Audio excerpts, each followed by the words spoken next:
தமிழ பரம்பரைக்கு தன் மனமா வராரு.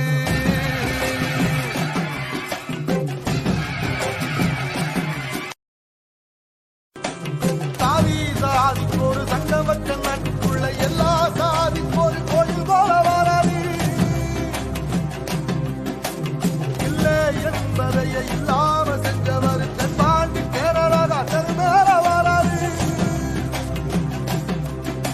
ஏறிட்டி எதிர வந்த கண்ணே எமக்கதில்லை தமிழ பரம்பரைக்கு தன் மனமா வராரு.